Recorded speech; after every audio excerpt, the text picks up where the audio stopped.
13 acres, and it's at its peak housed around 10,000 inmates, making it one of the world's largest correctional institutions. A diverse inmate population is held inside Rikers, and most prisoners are there temporarily awaiting trial, serving short sentences, or awaiting transfers to other facilities. Rikers Island is notorious for its harsh conditions, including violence between inmates and involving guards. Reports of abuse, neglect, and corruption among staff have been frequent.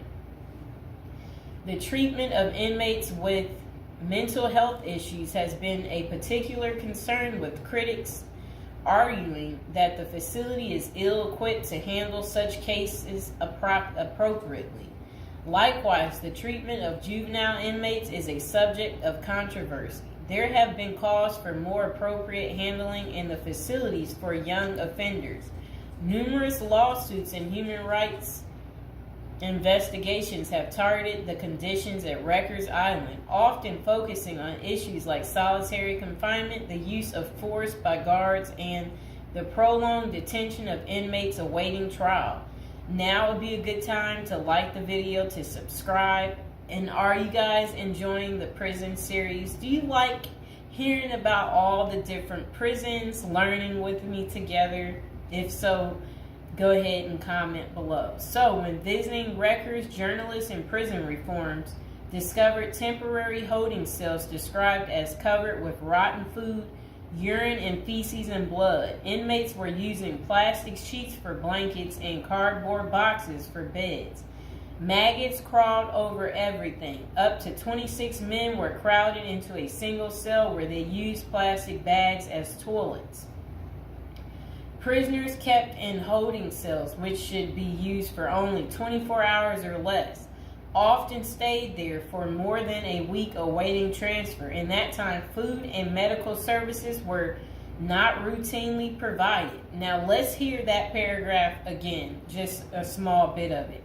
So, this was what journalists had noticed when visiting Rikers Island. The prison reformers discovered temporary holding cells described as covered with rotten food, urine, feces, and blood. Inmates were using plastic sheets for blankets and cardboard boxes for beds.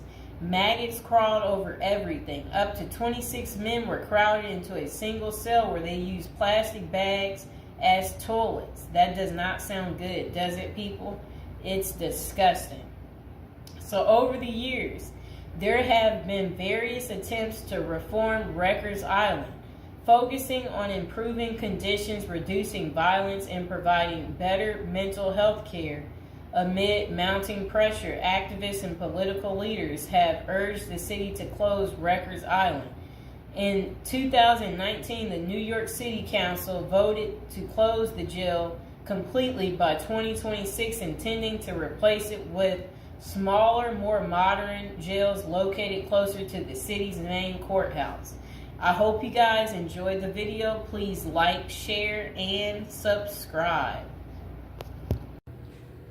Welcome back to our prison series. Okay, so this is to the assassin out there, the guy that got the healthcare worker. How does a girl get in contact with you? Because you know you got many admirers right now because of how handsome you are. And so this is the guy. I'm getting off track. Welcome back to prison episode number 35. Again, we're talking about a criminal today, a sexy criminal. Okay, do you see this guy right here? All right, I would much rather be going out on a date with him than this guy right here, okay? Yes, that guy right there, he's not as handsome. The guy that assassinated him is so much more handsome. And it would be like if someone is like, if he's asking you, if you happen to bump into the guy that assassinated, you know, the CEO on the street, and he asks you out on a date, or he's like, hey, could I hide at your place? You know what? He's so handsome that you would just be like, okay, you know. So what do we really like about this guy? Look, he's young too. He's young. This guy, he's old and he's deceased, okay? One's alive. That's what we like about that guy. And one's not, okay? And, you know, the deceased stink, if we can be real about this situation. Yes, so one is handsome and one is not handsome. Do we need to waste any time there on why you would like to hang out with the guy that, you know, I'm just saying, you know, I'm pretty normal. I know some of you might be afraid to talk about how attractive the guy is that they're in search of. But, you know, if they capture him, what we have to say is this. At least we will be able to write him letters and, you know, we'll be able to keep track of him. But you have to remember, you know, he's single right now. We know that much because, you know, if he was married, then I can only imagine, you know, his wife would just naturally come forward and be like, that's my husband, you know. So we know he's single. So that's good news for us ladies, okay? You know, but I mean, well, let's not fight over the guy, you know. We hope that they get him, because when they get him, then we'll be able to write him, right? And yeah, we imagine that he has so many admirers. Yeah, so one of these guys is a coward and one is not. You know, that's pretty much all I have to say about that. Now would be a good time to like the video, to subscribe. Is there anybody else out there who's just secretly admiring this guy right here and you too want to get in contact with him and you're just thinking, where are you? We want to see you. You know what I'm saying? So, or is it just me? Am I tripping? Am I the only one who finds him to be handsome? You know? I mean, if you're out there, dude, and you're watching, you know, a lot of people like you, okay? If you didn't know. So please like, share, and subscribe. Welcome to our prison series. Today we are going to give you an update on P. Diddy and what his Christmas is going to be looking like. This is prison episode number 41. Welcome. If you're new to the channel, don't forget to like the video and don't forget to subscribe.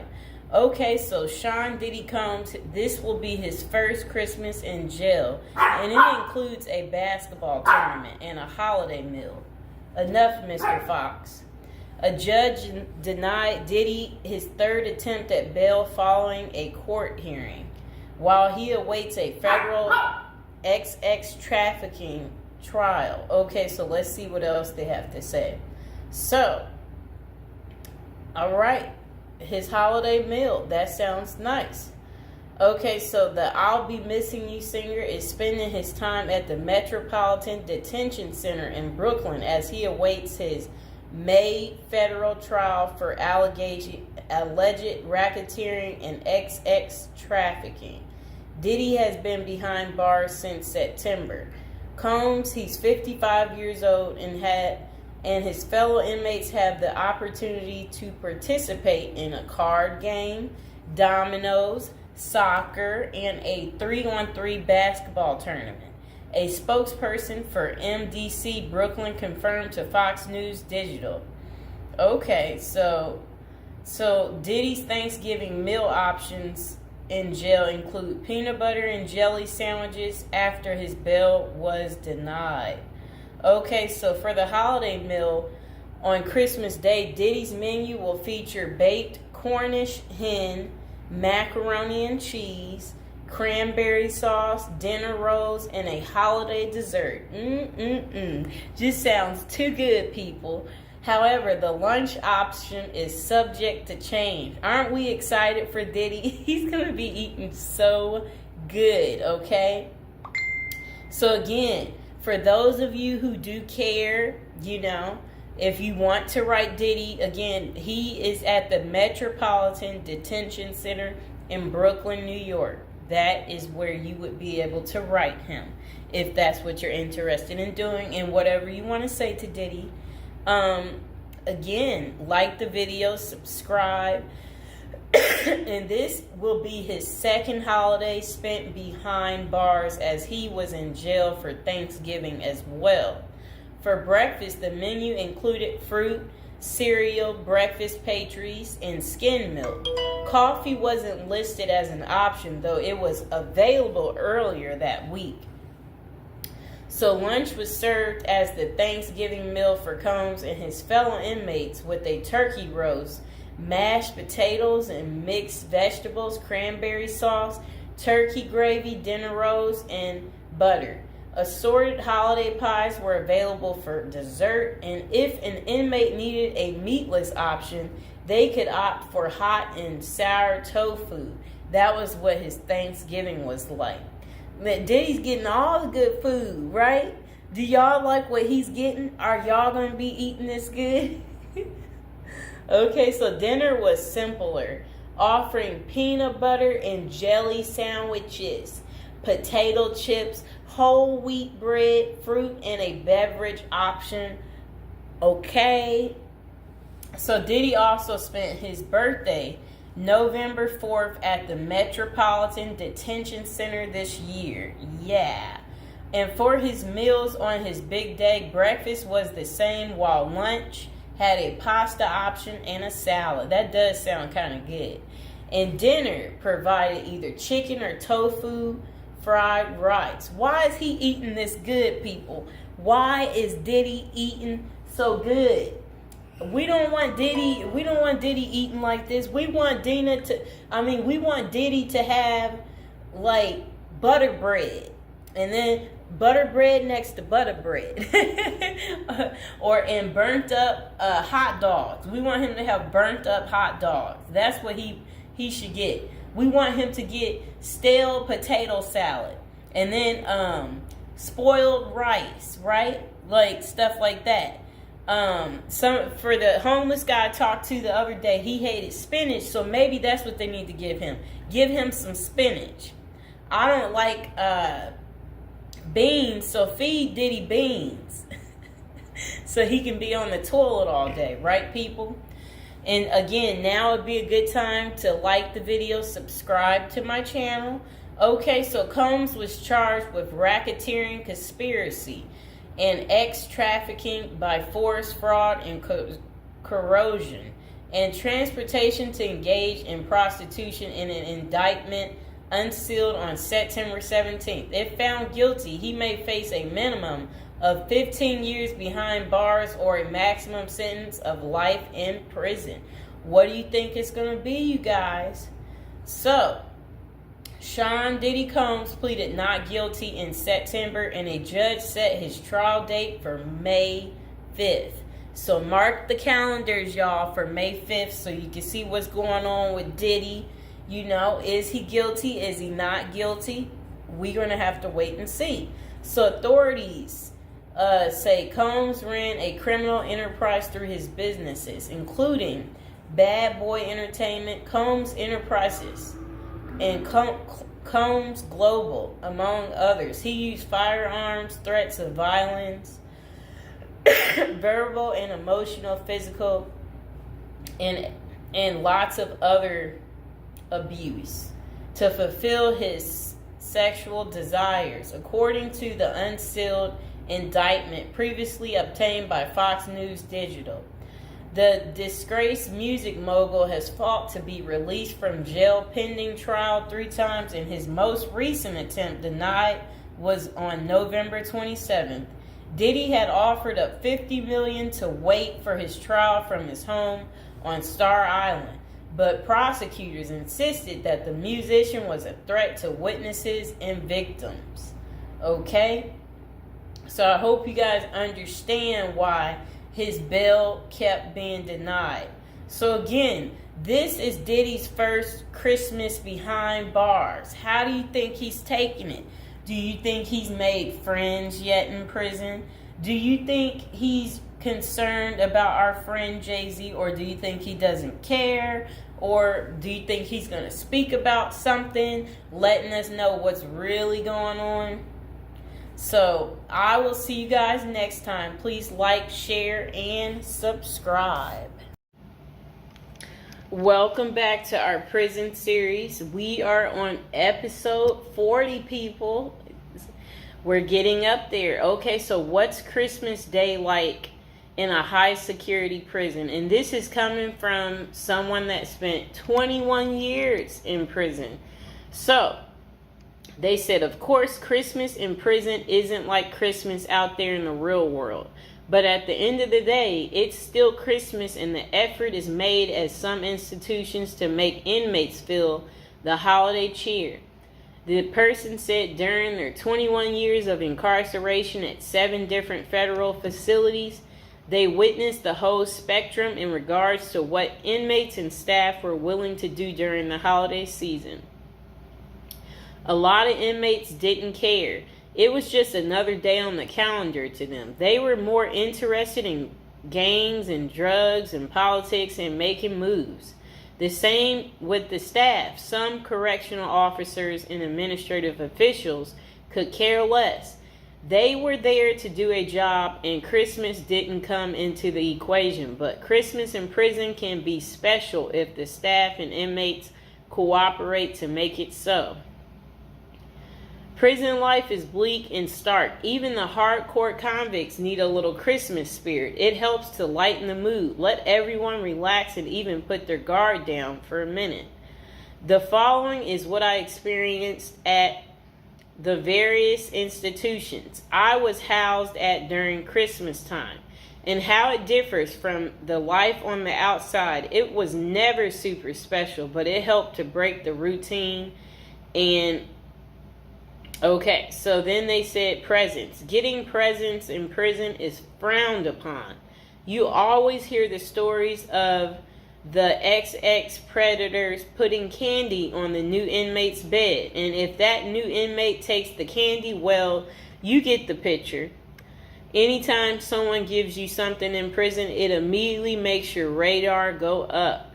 Like, what is this dude's angle, or what is he after? That means there is no secret Santa or gift exchange in prison.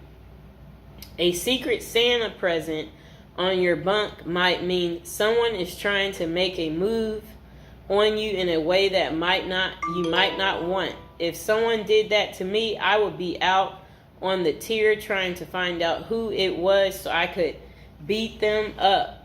And now would be a good time to like the video and to subscribe to the channel. Are any of you out there going to be in prison for Christmas? Or know somebody who's in prison for Christmas? Maybe put some money on their books so they could get some candy. Okay, but saying all that, the staff does give out Christmas bags every year, and that is a big event.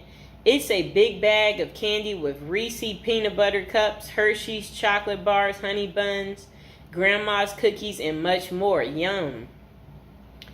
Honey buns, grandma's cookies. Okay, so a nice bag of exclusive items that you don't normally get. As soon as the staff gives out the bags and then unlock the doors, it is a pandemonium on the tiers as the block turns into the New York Stock Exchange.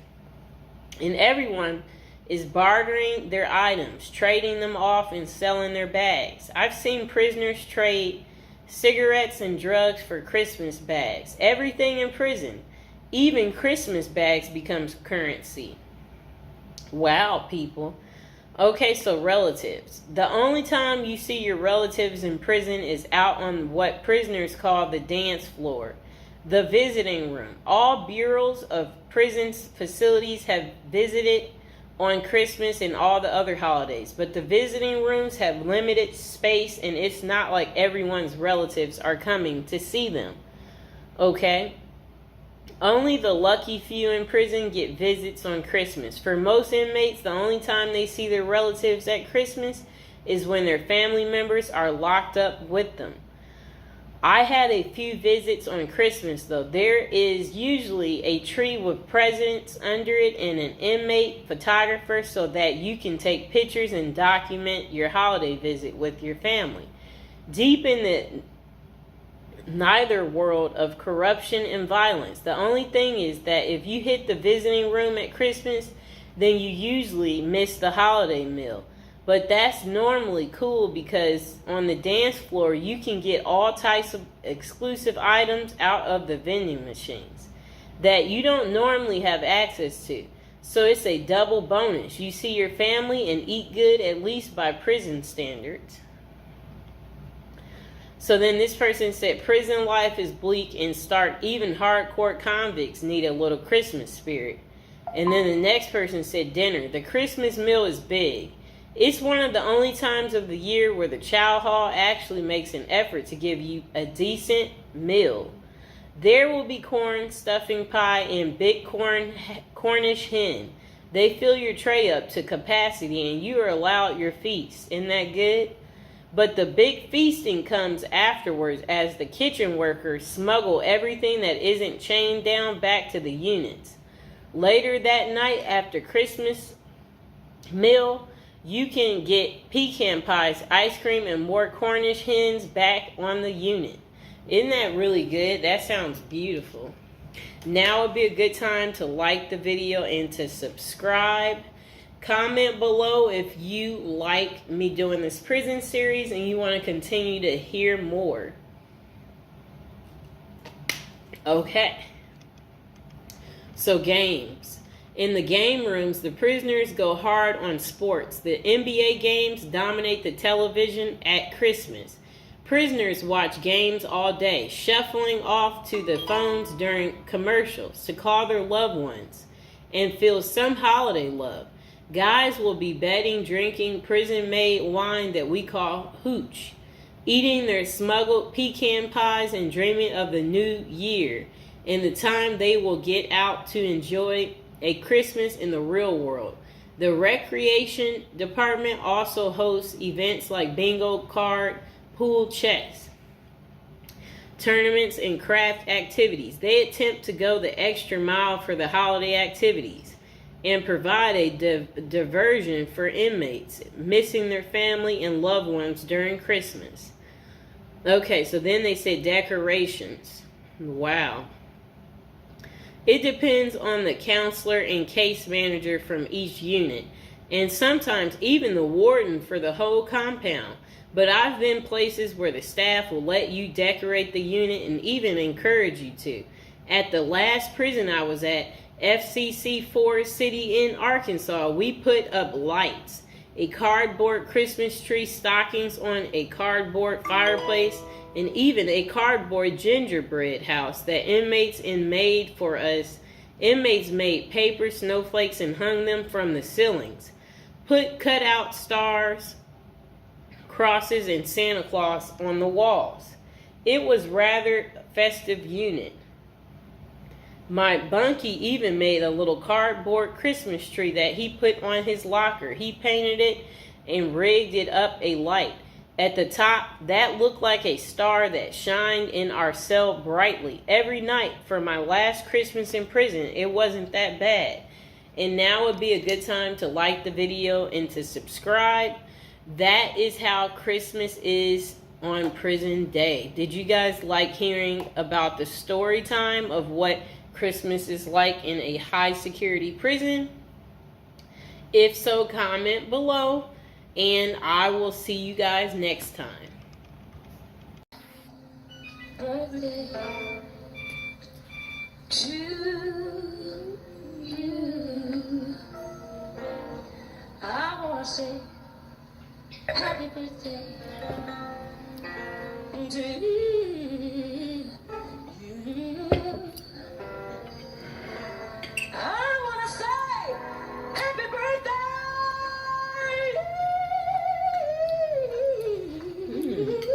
It's really good, Mr. Fox, have some of the birthday cake, Mr. Fox. Come here. I love you. He's going to have some cake. So You happy got to share the cake with the fox. You're welcome, baby. Me and Mr. Fox, we want to both be famous together. More popularity. More famous than the previous year. This is our shine How year. old are you now? Hello? Hello? I know how old you are now. I'm so glad We don't want nobody to know. I can say, Lord knows I can say, happy birthday.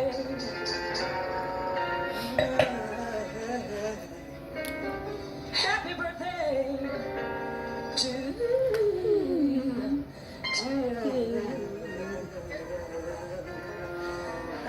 Bye, people. Okay, welcome to episode 29 of our prison series. And today we're going to talk about prison popcorn. It's called Jailhouse Popcorn from Prison Raymond. Okay, come here, Mr. Fox. Jailhouse Popcorn from Prison Raymond adds intrigue to movie night by replacing traditional treats with surprisingly delicious movie snack made of Raymond. But the truly amazing part is the story behind the recipe and the terrifying off-screen drama that occurred during one particular prison movie night. The following story and recipe are excerpt from Prison Raymond. Movie night in prison was usually a big deal.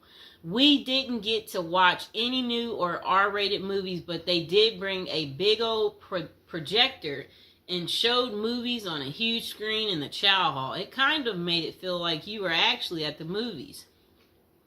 One movie night involved some famous people, but not actors. A vicious hit was carried out by members of the LA gang, the Crips. There was a guy in the prison who was a member of the rival group, the Notorious Bloods. You could tell this was a planned hit by the precise mechanics and the execution. And now would be a good time to like the video, subscribe, and share my video. Don't forget to check out all the other prison series episodes 1 through 20, and go ahead and check out our newest and our latest episodes too. Now let's get back to it.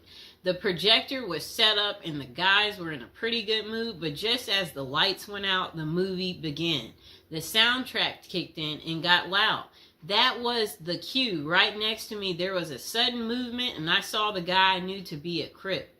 But his hand over his blood's mouth was as he simultaneously sliced his neck with one smooth, quick motion. Before the lights came on, the assassin was out of the chow hall, nowhere to be seen. That night, nothing that happened on the screen matched the drama around us. Jailhouse popcorn. Here's the ingredients. 1 pack of chili flavor Raymond. Note, chili flavor Raymond is best for this recipe. Other flavors just don't do it. So Jailhouse popcorn ingredients. 1 pack of chili Raymond flavor.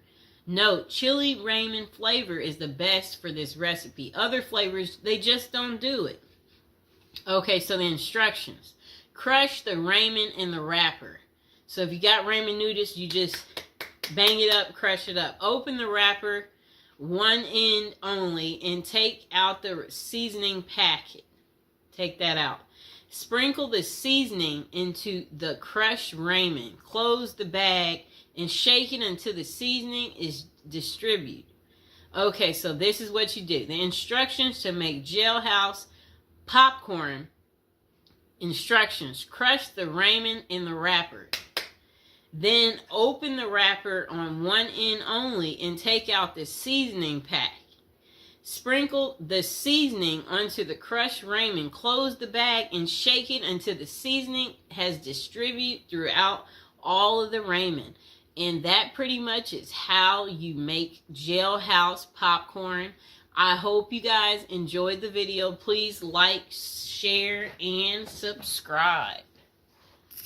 Okay, welcome back. We are on prison episode number 8. So today we'll be talking about how to prepare to go to prison if you know you're going. So prison is all the rage in Hollywood. We've all seen Oz, the Shawshank Redemption. Orange is the New Black, and Con Air. Their creators got some of the facts right, but they don't tell you how to prepare for prison, do they? If you're going to prison, our goal is to help you in your preparation for incarceration journey. So that's what we want to talk about to help you out. And if you're interested in learning more about prison life and how to prepare, they said online they have a copy of a book. It's like a little pamphlet, Federal Prison Handbook. And if you guys really need it, go ahead and comment below, and while you're thinking about it, subscribe. And I should be able to include some type of link below to hopefully help you. I hope I don't forget to put it down below. Or consider hiring Zukis Consulting Group to assist you in preparing for going to prison. Whether you will serve 6 months or 6 years, the tips discussed below will help you prepare for your time in prison. You can also book a free initial consultation to speak with a prison preparation coach today. For those with little experience with the criminal justice system, the notion of time behind bars can feel overwhelming. It can feel as though there is nowhere to turn, and any information you read online seems to contradict other information you've seen. We've included useful basic information below on preparing for prison to cut through all the misinformation. So they had created, it looks like a table of contents. So I'll read the table of contents. How to prepare for prison. Going to prison. Steps to successfully prepare for prison. Learn about federal prison. Federal prison facilities. Minimum security prisons. Federal prison camps. Low security prisons. Medium security prisons. High security prisons. United States Penitentiary. USPS, Administrative Security Prison. Research your Pacific Prison. Arrival and personal property. Money in prison. Communication in prison. Get in good physical shape. Get your affairs in order. Preparing your family for incarceration. Appointing a power of attorney. Designating your point of contact. Resolving your medical and dental issues, creating a list of contact details, authoritative information about going to prison, life in federal prison, stay out of prison politics, keep yourself busy, find purpose, stay clean, avoid discussing your charges, learn the rules, be polite and respectful. Have a good attitude. Don't struggle with how to prepare for going to prison. We're here to help. If only Diddy had this. Okay, so now let's get into how to prepare for prison. It's essential to prepare in advance if you have been convicted or pleaded guilty to a criminal offense and are waiting for sentencing. According to the United States Sentencing Commission, the average federal prison sentence imposed is approximately 147 months. That's a lot. Less than 20% of offenders serve a prison term below 5 years. This means no matter the nature of your offense, your confinement to federal prison will likely disrupt your normal life for a minimum of a couple of years. Essentially, adequate prison preparation eases the transition to your new life behind bars. It might not take away the hard realities that follow losing your freedom, but knowing what to expect and how to navigate your life inside the prison can be the difference between a smooth transition and a turbulent offset. Losing your freedom is hard enough, especially for your emotional and psychological well-being. Thus, managing any preventable hardships or mishaps can go a long way in promoting your mental health while serving your sentence. At Zeus Consulting Group, we help potential federal prisoners prepare for their incarceration by equipping them with information to navigate their life behind bars. Our criminal justice system largely fails to reform convicts. Hence, if you are keen on going through your sentence as smoothly and as quickly as possible and transitioning back to an active life afterward, we are here to assist you. If you get in touch with us immediately after your conviction, our team can offer expert coaching on making a favorable impression at sentencing to secure a more lenient judgment. In addition, we coach our clients on how to live a meaningful life during confinement by cultivating their abilities, keeping them out of trouble, and developing an excellent record. These are essential factors that can enhance your overall life in prison and improve your chances of serving a shorter sentence. Okay, now let's get to the part talking about going to prison, steps to successfully prepare for prison. At the Zuski's Consulting Group, they walk through the various steps you need to take adequately to prepare for a smoother transition in your life in prison. Generally, criminal conviction comes with potentially life-changing consequences, and the period before incarceration is the hardest for most people and their families. We understand you may be stressed and anxious about what lies ahead. For this reason, we are committed to providing you with essential coaching that you can implement immediately to get you ready for custody. Let us take a look at some of these preparing for incarceration tips. Learn about federal prison. Depending on the nature of your offense, the court might order you to self-surrender, or you may go into the custody of the U.S. Marshal Service. Whichever way, you need to arm yourself with knowledge on what to expect in the federal prison you report to. This means reading quality prison preparation books and speaking with a knowledgeable advisor who has ideally done substantial prison time in the system where you will be incarcerated and at the same security level. So if you know someone who has served as much time for you as the same charge that you have, that's the mentor you should be talking to and linking up with to learn more about what prison life might be like. Okay, so it says the Federal Prison Handbook, the definitive guide to surviving the Federal Bureau of Prison, is the best book for this. We tell it like it is and do not offer false promises to scare you into opening up your checkbooks. Take this step seriously. You must build an informational foundation to make good decisions in prison. Federal prison facilities. There are over 100 federal prisons across the nation, and they operate at 5 different security levels: minimum, low, medium, high, and administrative. The security levels are determined by features such as security barriers, presence of external patrols, detection devices, guard towers, type of inmate housing, cell or dormitory, staff to inmate ratio, internal security measures. Below is a rundown of the features of each of the security levels. Okay, so it says minimum security prisons, federal prison camps. Dormitory housing, low staff to inmate ratio, limited or no perimeter fencing, work and program oriented.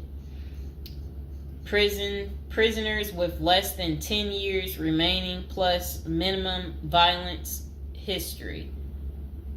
Okay, so that was for minimum security prisons, which is federal prison camps.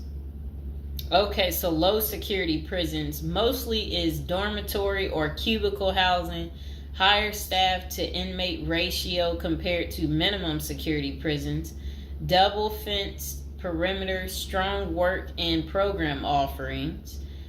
Prisoners with less than 20 years is what low security consists of.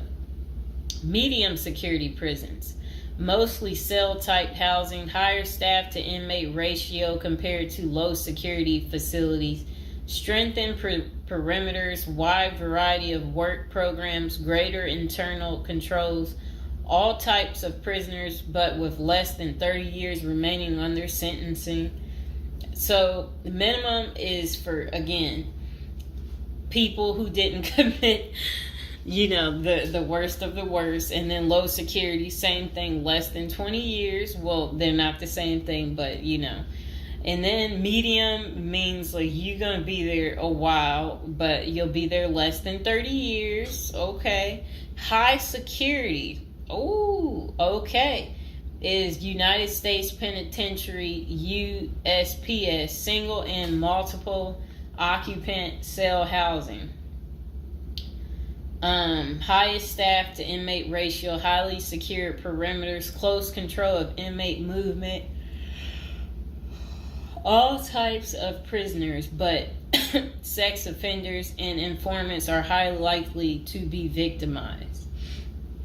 Administrative security prisons.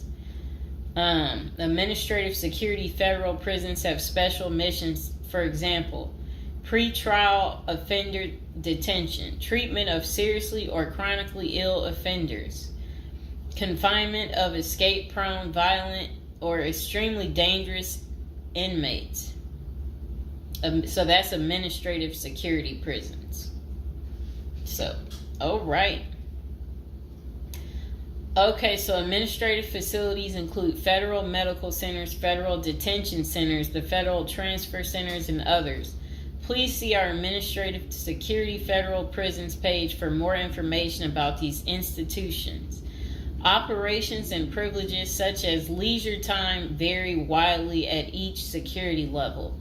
At the Zuskis Consulting Group, we can help you understand the implications of being held in any prison, regardless of the security level. But generally, through the Federal Bureau of Prisons, BOP, ultimately decides where to confine you. Your attorney may request your designation to a facility that best fits your needs. Okay, just a moment.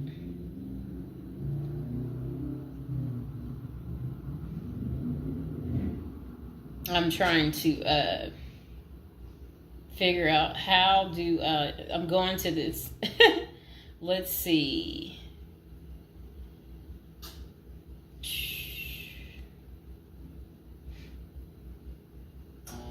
Know why I keep getting these numbers calling. Okay, back to where we were. Research your Pacific prison. If you are ordered to surrender, go to our federal prison profile section and locate the Pacific profile of your upcoming prison. Once there, you can read about the particular prison and life therein.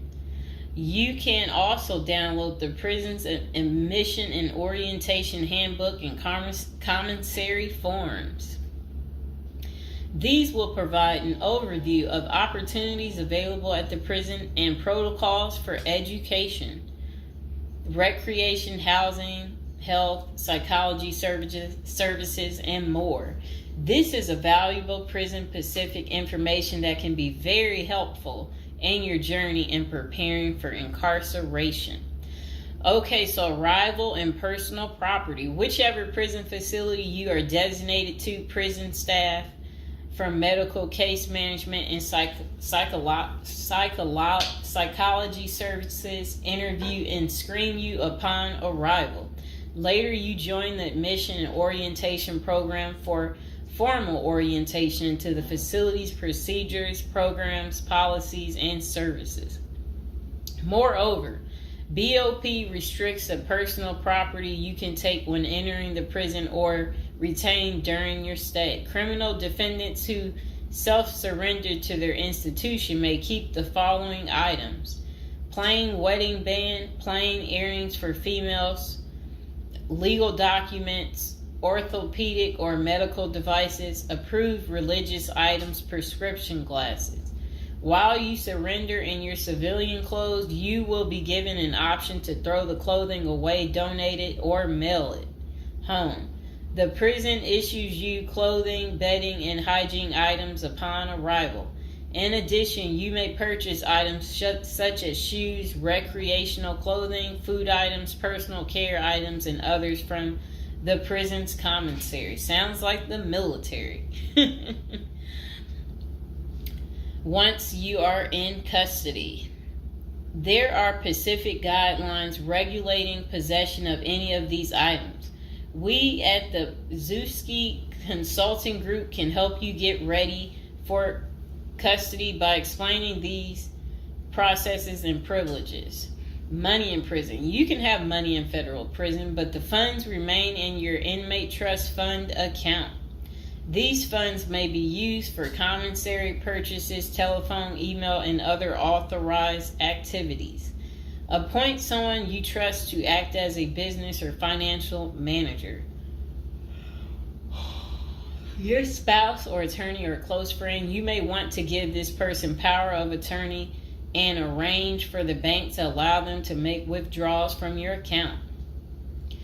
Arrange to have them send money monthly or quarterly if you can afford it. Ask for between $400 and $700 a month. This will allow you to spend $360 at the commissary each month. Use a maximum of 300 minutes of phone calls each month. Purchase MP3 player songs and use the BOP's inmate email system. This investment will make your prison time go by faster. It's worth the expenses if you and your family can afford it. So again, ask your family to send you about $400 to $700 a month, because the commissary, they allow you to spend $360 a month, and then they're just saying that use a maximum of 300 minutes, of phone calls each month, and then you should be able to use the inmate email system too. In addition, your family and friends can send you money through MoneyGram, Western Union, United States Postal Service. Please see our page on sending money to federal inmates to learn more. Note that your account number must be affixed to all such transactions. Funds sent through MoneyGram and Western Union are processed every day of the week, including holidays. Communication in prison. Communication with family and friends is essential during your time in prison. In addition to fostering your emotional well-being, maintaining ties increases the possibility of successful re-entry into the community. The Bureau of Prisons provides the following communication avenues for prisoners and their families and friends. Inmates and receiving parties have the option to pay for phone calls. The scaled-down email service allows federal inmates to email with approved contacts, but the inmate must pay for any time spent drafting or reading emails. Inmates may send and receive mail through the U.S. Postal Service. Prisoners may receive subscriptions directly from the publisher without prior approval, newspapers, magazines, and journals. Okay. Get in good physical shape. Exercise has immense health benefits, both physical and mental. It is normal to get depressed as you contemplate preparing for incarceration. However, exercise can help keep stress levels down and allow you to focus on what matters most, creating a positive transition to better your experience in prison. You will have plenty of time in prison to develop good fitness. However, starting now is beneficial as you equally need your energy levels at peak as you rush against time to get your affairs in order. Moreover, if you end up confined, especially in a higher security facility, looking physically fit may play to your advantage, though you should purpose to stay out of all conflicts at all costs. There probably isn't any pressuring need to learn how to fight if you are housed at a camp, minimum security, or low security federal prisons. But if you're headed to a higher security level, you may want to hire a personal trainer to become as fit as possible, even if that just means looking tough. So if you're at a higher security level, you might encounter more threats. That's what they want you to know. While we don't advocate employing violence, conflict avoidance is almost always the best answer in prison. It's not the worst idea to consider taking self-defense classes to learn how to protect yourself. This is essential piece of how to prepare for prison. Violence in prison is genuine concern, and people do get hurt. A fight is never a good idea, but you need to prepare in the event of everything going wrong and escalating into conflict. Get your affairs in order. Going to prison is the last thought on anyone's mind. Even when your case goes to trial, you always hope there's a chance of fighting the allegations and winning the case or earning a lenient sentence. That does not involve imprisonment. It is understandable if you are still in denial and hoping the case might turn out favorably. However, denial only works against you, as it may hinder you from taking advantage of the short time you have to get your affairs in order. Before losing your freedom, even if there is a slight chance of getting a lenient sentence, preparing for prison is essential if things don't go as expected. Some of the matters you need to take care of include preparing your family for incarceration. Your family will be devastated by the idea of you being locked up and the potential dangers it might subject you to. It may take a while before they come to terms with the likelihood of living without you. However, you need to sit down with them and discuss life without you. If you are the primary provider, you may need to organize how bills will be paid in your absence. This may even mean working at downsizing the family's lifestyle if there are not enough funds to maintain the same lifestyle. If you live alone, you need to make arrangements for your property so that debts do not accrue in your absence.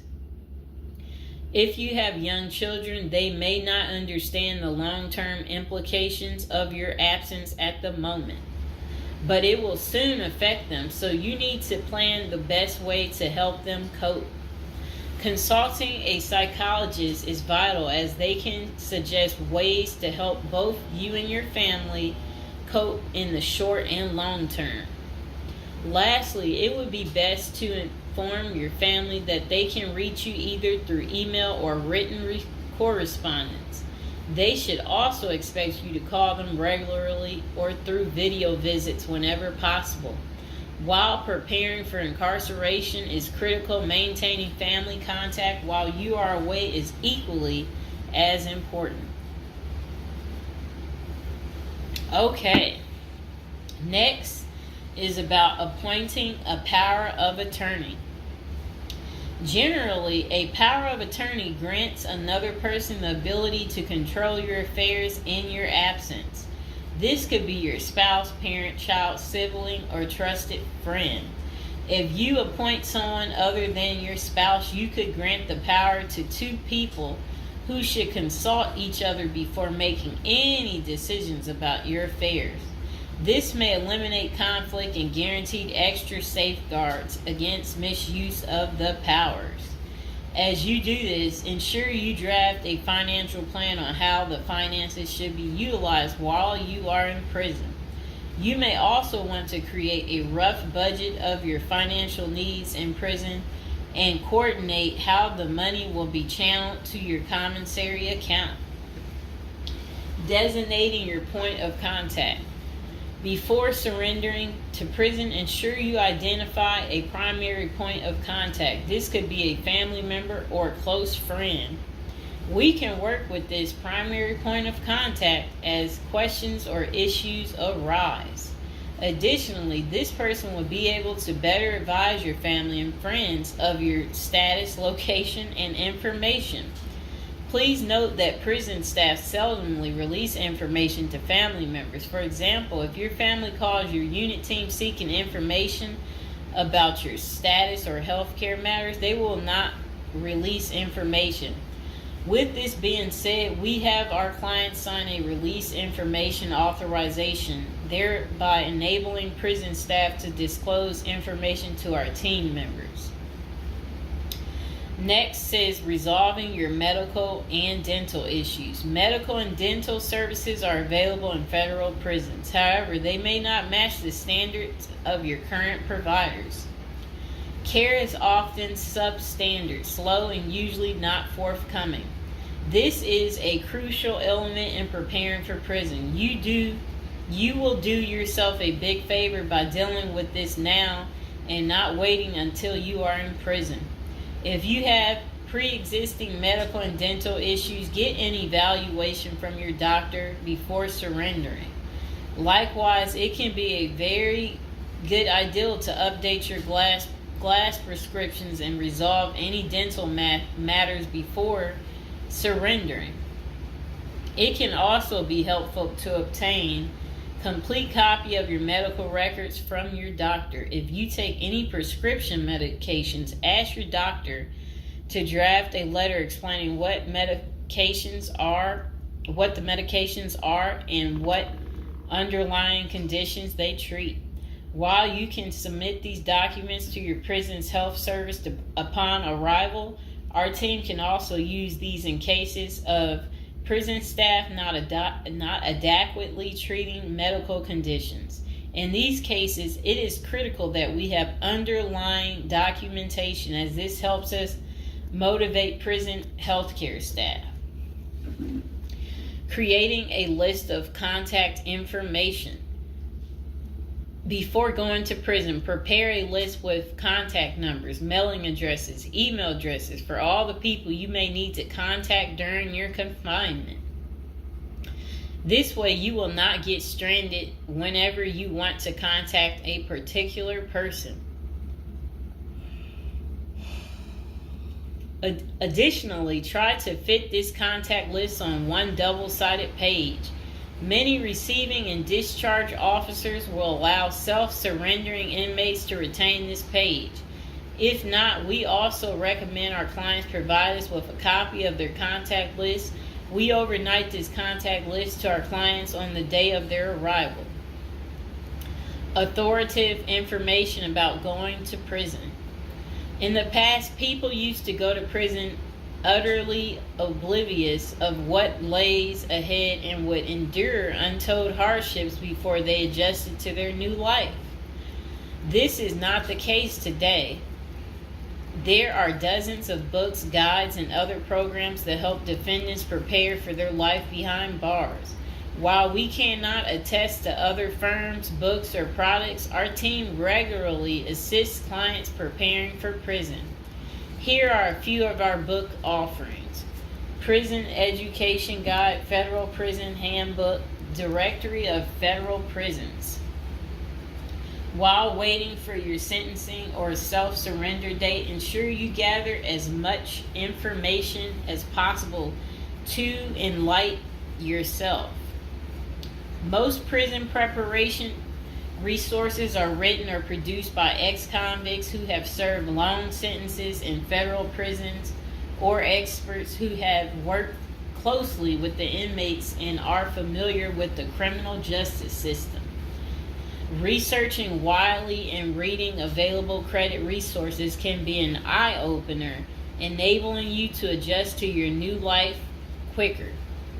Aside from reading prison preparation books and guides, you may also seek out prison consultants to answer your questions and provide insights on the ins and outs of prison.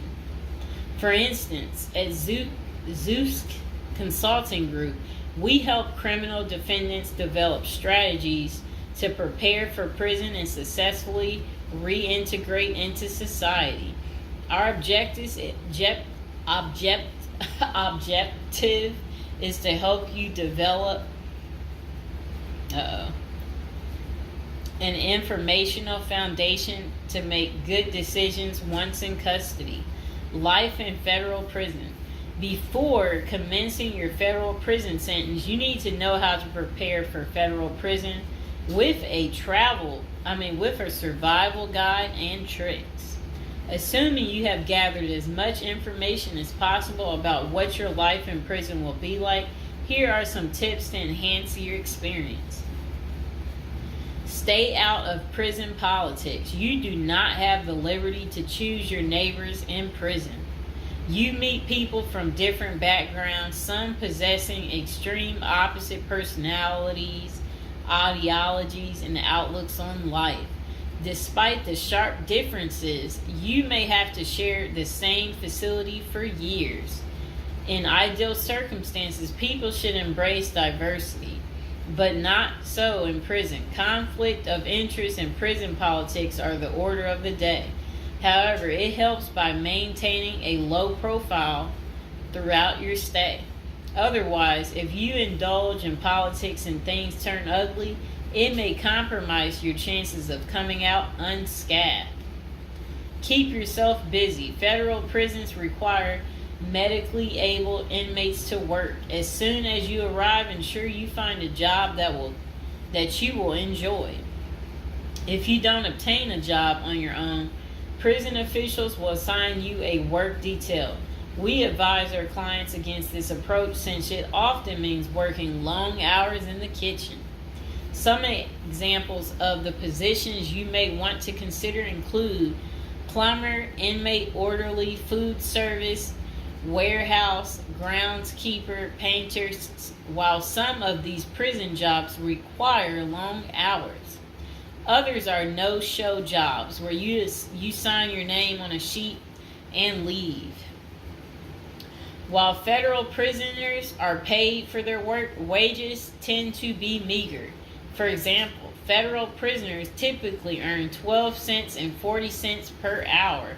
These funds are deposited into your commissary account, which you use to buy personal items.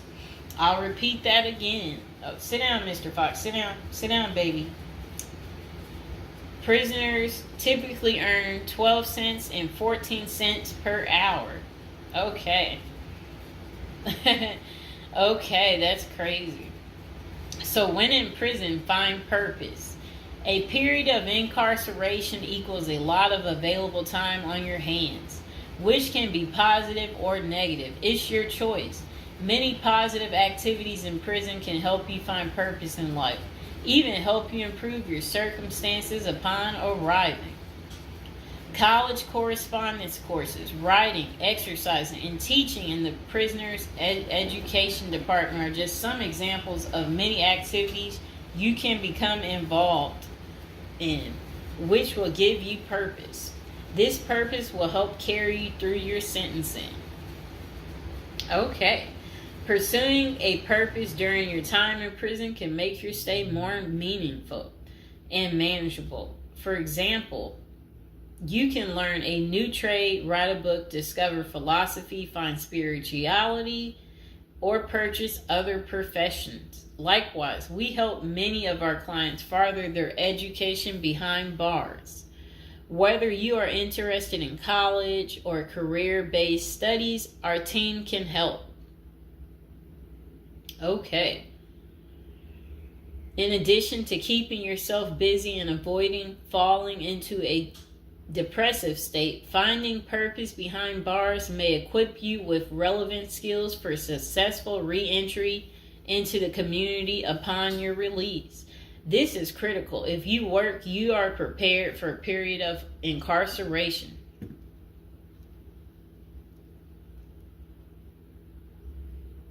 So, yes, that's very critical. Thinking through potential activities is a critical step in figuring out how to prepare yourself for jail.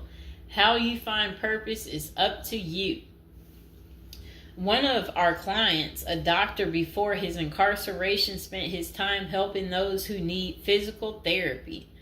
Find something that works for you. It is a good idea to put a plan in place so you can focus on the day of release from the time you enter.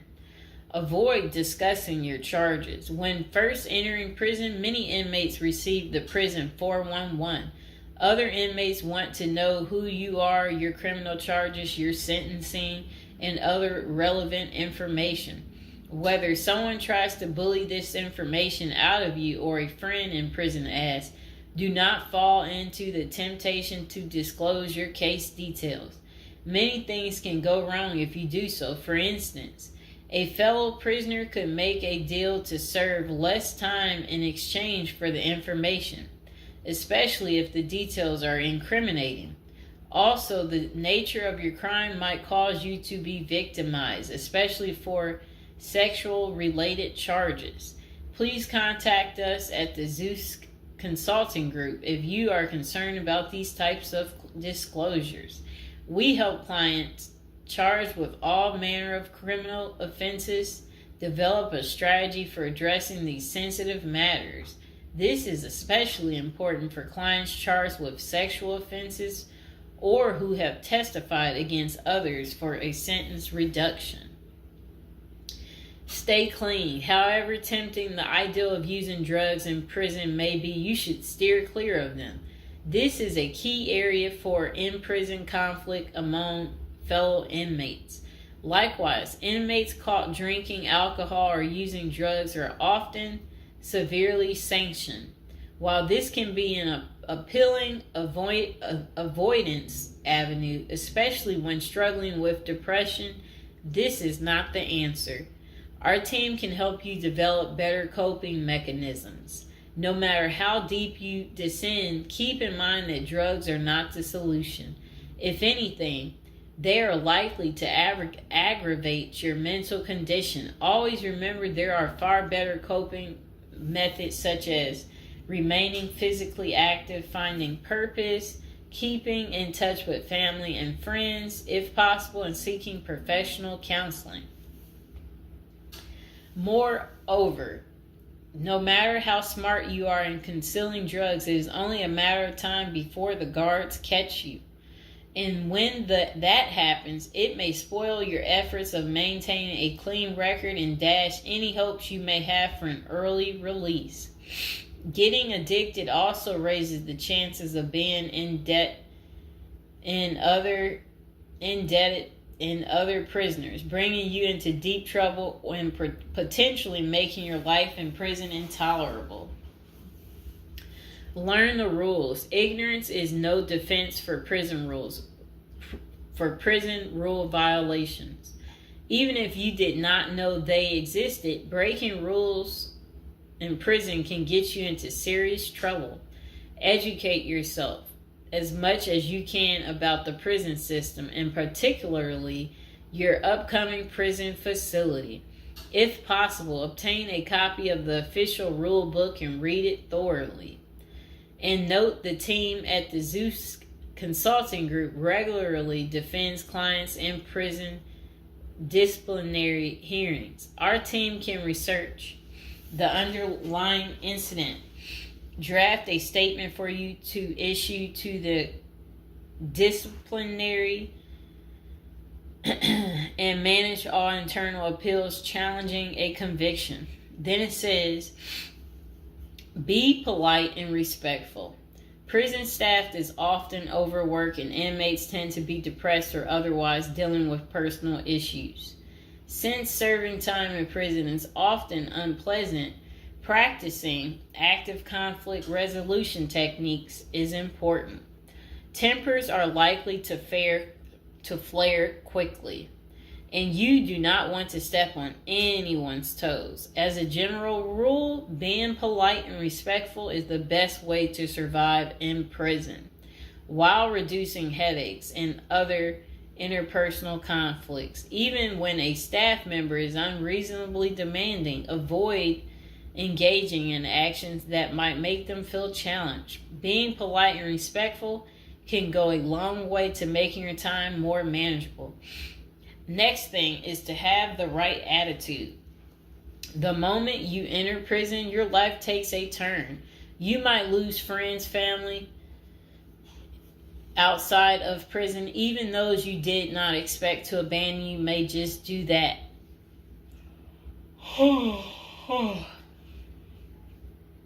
You are pretty much on your own inside prison. Other inmates may try to take advantage of you. Going to the guards for help is often a bad idea, and that can have serious repercussions. With such a gloomy situation, you need to polish up your attitude and prepare for incarceration. Having the right attitude can help you surmount the prison reality and build something positive out of the situation. The team at Zeus Consulting Group can help you prepare for the experience to come and plan for the unexpected. Prison time doesn't mean a death sentence, quite opposite. It says, if you lost your license because of a criminal conviction, they can help you launch a new career. Okay. So they're just saying basically, there's no reason you can't leave prison without a degree or a better prospect for the future. Don't struggle with how to prepare for prison. It says that use the Zeus Consulting Group and let them help you. Okay, because they're basically saying prison is never easy. They said they know what awaits you in prison and the tactics you can employ to have a smoother life behind bars. Going to jail or prison is never easy, but with directed effort, you can lead a productive life during this experience and after. Okay, so that is pretty much how you prepare if you are going to prison. If you've watched this far, type in the comments below this far, and I hope you enjoyed the video. Please like, share, and subscribe. Welcome to episode 2, back on our prison is a retirement plan for seniors. And today we're going to be talking about people using prison as a retirement plan in Japan, of all places. Okay, let's get to it. So they said seniors in Japan are having to steal just to cover basic expenses, but it's all part of their plan. You see, the sentence for their crime sends them to a place where they find a sense of community, receive free room and board, and have a caregiver 24/7. It's good to watch other countries who are older or more in depth to see what will happen to us. Well, 27.3% of Japan's citizens are 65 or older, practically twice that in the U.S. And these seniors are breaking into prison just to survive. Will Americans retirees be forced to do the same? Not if they start planning now with a financial professional. Here's a look at Japan's rampant retiree crime spree. So they said an article in Straits Times is titled "Rising in Old Jailbirds Turn Japan Prisons into Retirement Villages." It points out that a record 47,632 people in Japan aged 65 or over were arrested in 2015. Over 70% were caught for petty crimes such as shoplifting. When retirees have to steal just to survive, it's clear that their plan didn't include saving enough money to cover basic living expenses. What's worse is that Japan's elderly inmates are rehabilitated, kicked back into society, and stuck in the same boat they were before. They haven't gotten any younger, and they still don't have enough income. So do they get a job and start saving for their slow-go years? No, they steal a bunch of bananas for breakfast and get thrown right back into the slammer. About 70% of all current inmates aged 65 or older are repeat offenders. Why do these seniors live this type of retirement? Well, besides the fact that they did not plan successfully, their retirement strategy didn't include any plan for long-term care either. But prisons did. A roof over their head, 3 meals a day, no utility bills, and free unlimited health care are all provided. A research firm coined Japanese prisons state-sponsored retirement villages, and one of prisons' demographics includes a 50.6 age average, with the oldest being 88 years old. That same prison was recently refurbished to accommodate their demographic, including 500 private well-lit cells, each with its own desk, chair, and well-lit cells, each with its... Oh, okay. They said also comes with a wooden bed and television set. Steps in the public areas are even upgraded with ramps and handrails. Does that sound like a prison to you, or is it closer to the retirement home where individuals visit the grandparents? By 2025, 1 in 3 citizens of Japan will be age 65 or older, and 1 in 5 will be 75 or older. 2025 isn't that far away, and the U.S. demographics isn't getting any younger. Medicaid and Medicare are drastically underfunded and facing problems similar to Social Security still. Prison is better than no plan, and a ward of the state doesn't have to live on the street and steal bread.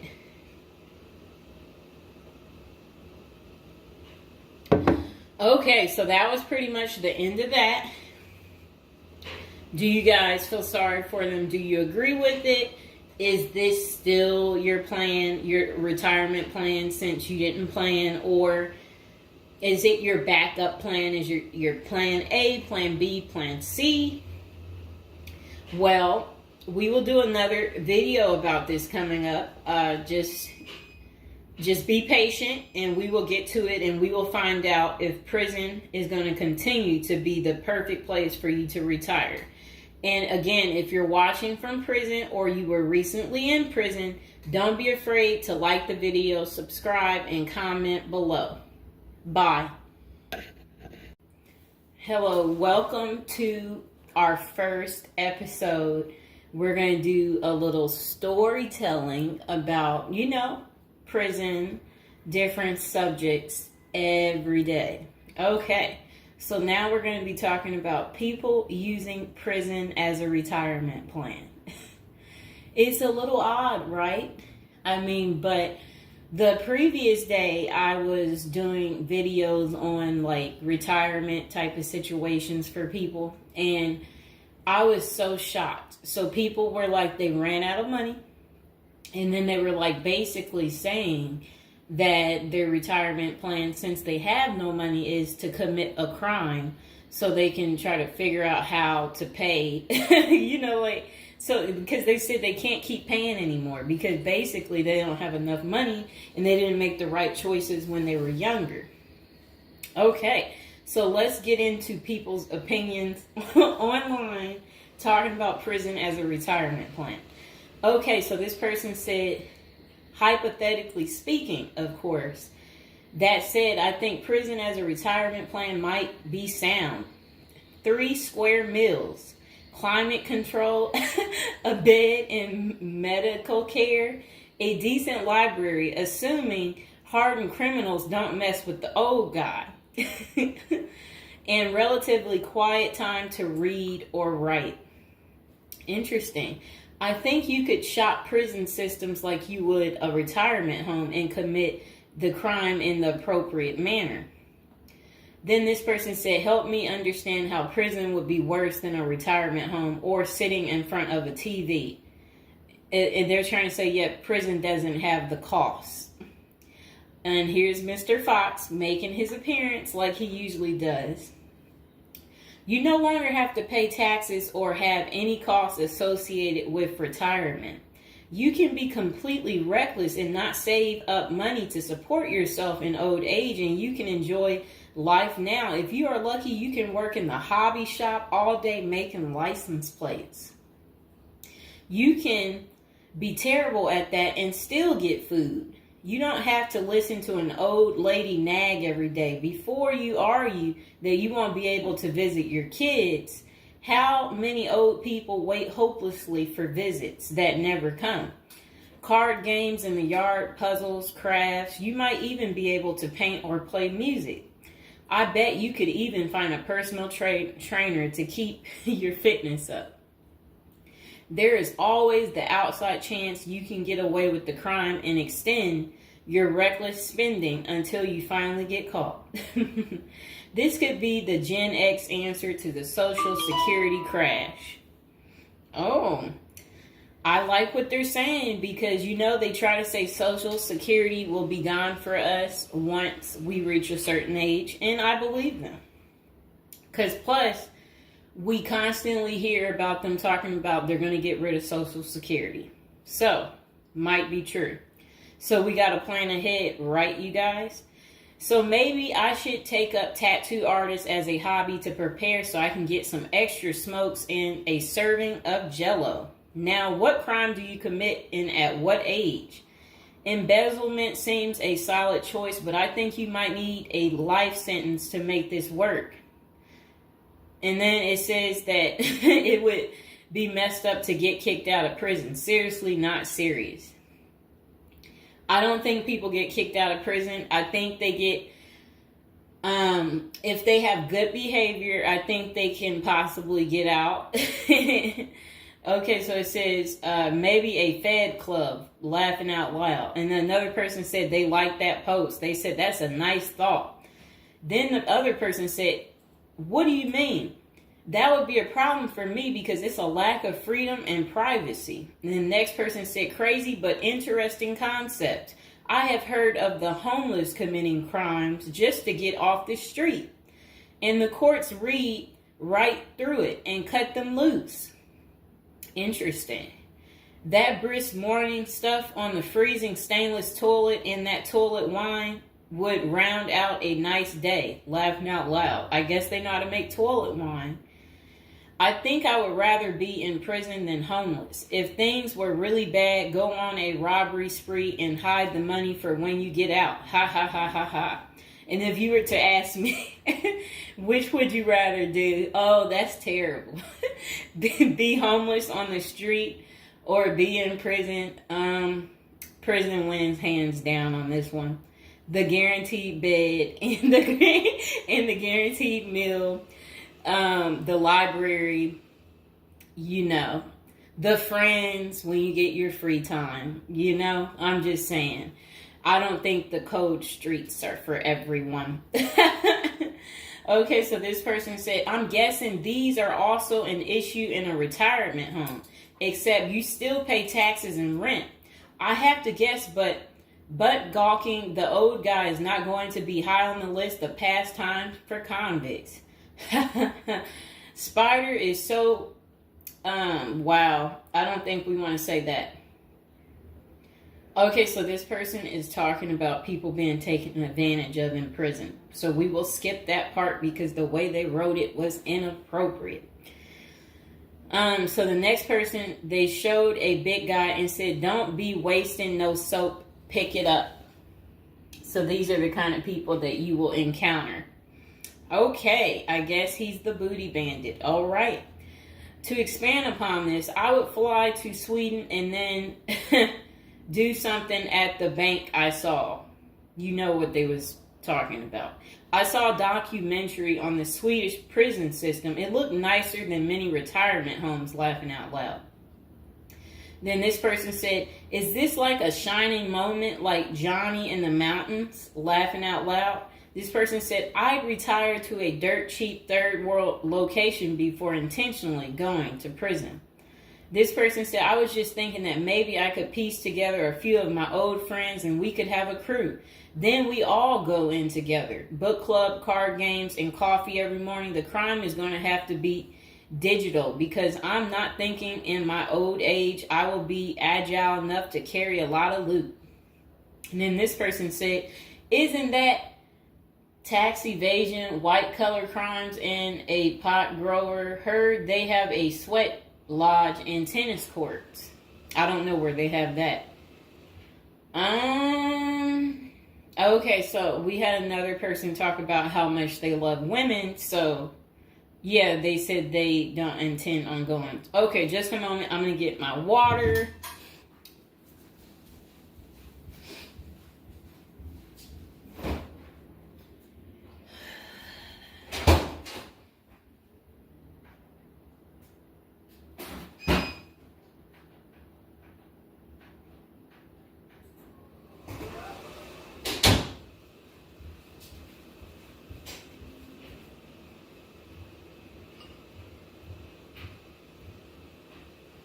All right, it got a little hot. Okay. Now, this person said, I'd rather go to a cheap third world island and live life as a local fix-it guy. Putter around, live on the beach, fresh seafood, and a tan booty. It's a pirate's life for me, mates. Next person said, I took what looked like a shortcut one morning. And they're talking about something about a prison cop. I don't know what that means, and I'm not going to say it. Okay. This person said a failed bank robbery would be pretty simple federal crime. On the other hand, I think even a basic social security check will go pretty far in the Philippines, Mexico, and Colombia. I think they're right for those countries. This person said, my broke buddy is doing okay in Thailand. This person said, I'm thinking about spamming forums with CBD gummy ads. Certainly, committing internet crimes would make it a federal case and qualify them for a federal country club prison. And they said they're currently in beta testing phase. I'll let you know how it pans out. That's really sad. This person wrote this in January of this year. That's sad that this is what the people are doing. Well, at least you know what not to do. And then another person said, well, it worked out rather well for Otis. They showed a picture of some guy. I don't know who this guy is, but that's who they said it worked out for. And then this person said everybody has that one person that they weigh whether or not their demise would be worth a life sentence. And then this person said, well, nowadays, all you have to do is agree with Trump, like say over at the Capitol and post it online. And then this person said, P.S. I hear San Quentin is nice. Happy face. And then they, I guess, posted something about that prison. The person is trying to say that the prison guards at San Quentin are friendly. I doubt that. This person said, you got too much time sometimes. And then this person said, I think if old age and life in retirement got so bad to the point I was considering prison, I would think I would eat a bullet first. Okay. This person says, take out a politician and live like an illegal immigrant. Better than the middle class nowadays. Whatever they mean there. This person said, first off, if you are a Gen X or younger, getting an SS payment, that crap is estimated to crash the year I qualified. We were taught that our senior year of high school back in the 80s, so we can't plan for that. Second, I think the chances for clean drinking water will be better in prison than in a third world country if you choose wisely. I didn't think about that. So stick to the U.S. prisons if you're really thinking about this. It said banks don't keep enough money these days. I think I will be too old to try and take down an armored car.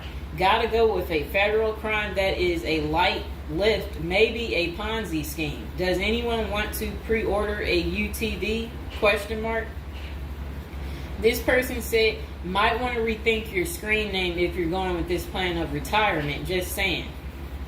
Maybe something like Spider or Smiley, question mark. This person said, this is a nice big Ponzi scheme. Throw in some racketeering and evade federal income taxes. Just be sure. Plus you'll have a blast before you get caught. They did a little emoji with shades on the cool emoji. This person said if you land in a California prison, you even get yoga classes, free education, and you have a government-sponsored sex change. So you can end up in a female prison eventually. Rob, we won't say what they said there. Oh, wow. That's really sad what they put. You already know what they said if I stopped right there. Okay, hold on. The next person said, you're going to want federal minimum security. Identifying as a woman would have perks, but you would have to listen to your cellmates for the rest of your life with nowhere to go. This person said, we can tell that some of us have never been to prison now, can't we? And then this person said, only an inmate at RDP. I don't even know where that is. This person said, Social Security won't go away. It will just be reduced by about 25%. Hopefully all these millions of illegals will get work permits and start paying into the system so the cuts won't be needed. We'll still get something, but it will have the purchasing power to get us 2 Jersey Mike sandwiches a week, laughing out loud.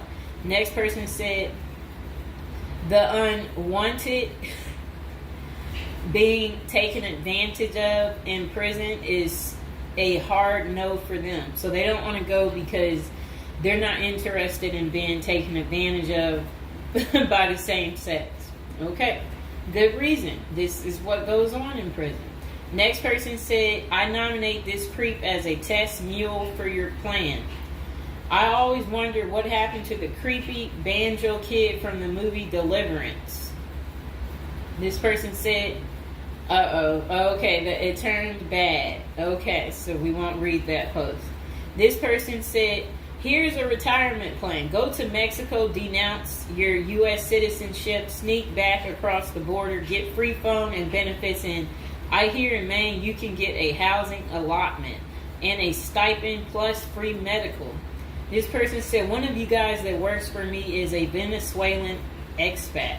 He and his wife have been building/buying houses in Colombia as investors. Crazy cheap. He spends a couple of weeks down there a few times of the year and doesn't spend squat. Usually the airfare is the most expensive part of the trip.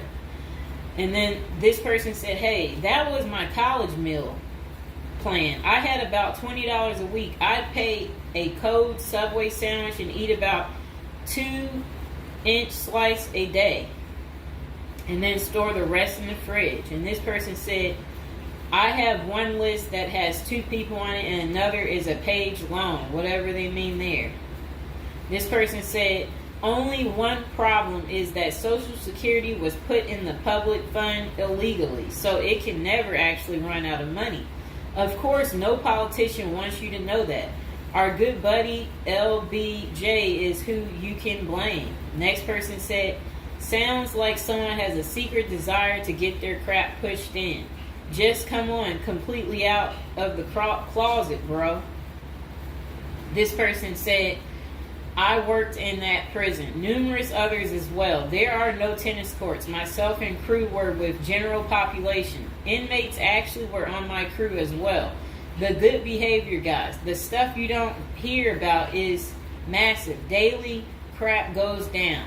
We got locked in a security armory for hours as a riot/fight started. Literally locked us in for safety. Going through Sallyport down the halls with cells on each side. The more the blood stains from fights, it's not Hollywood.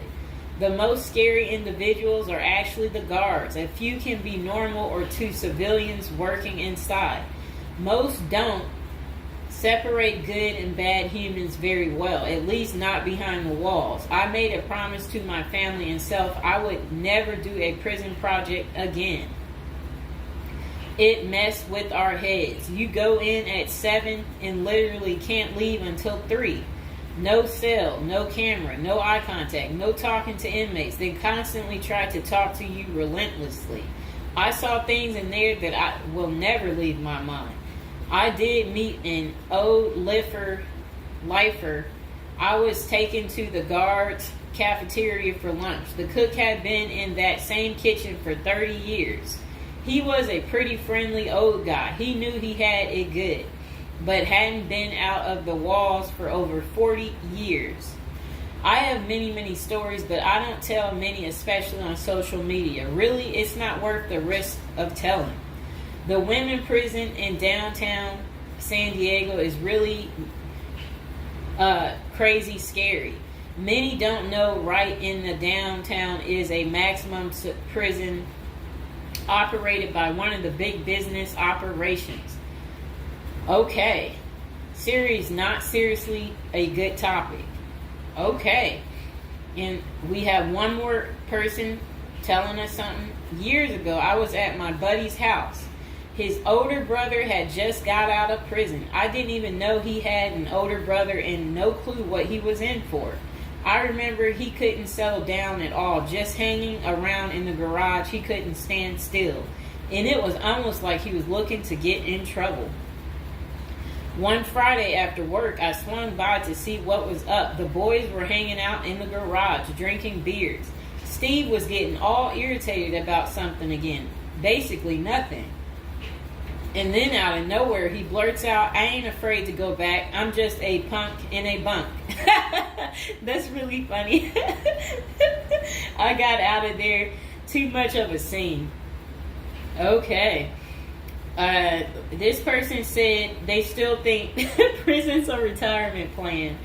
This person said, yeah, big perks. You'll also get, as Jim Jeffrey says, and yeah, so, all right, so that's the end. I couldn't say what this person said because it was very inappropriate. So that's the end of episode 1 for prison as a retirement plan. And hopefully, you guys think this through. If this is something you're really interested in for real, you will want to continue with the series of, me talking more about prison, so we can get you ready and prepared if that's really what you're into. If any of you out there are watching from prison, we would love for you to like the video, subscribe, comment below, let us know, your prison stories. If you used to be in prison or if you want to go back, we want to know that too. So go ahead, don't be shy, comment below, and I hope you guys enjoyed the video.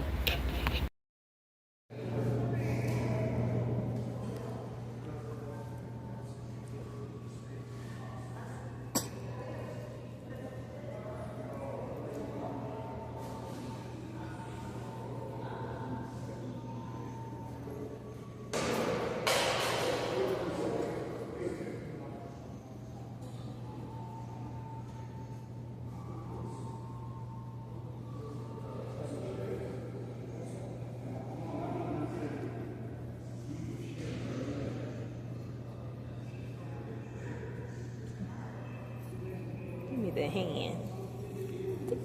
Baby, give me your hand. Give me your hand.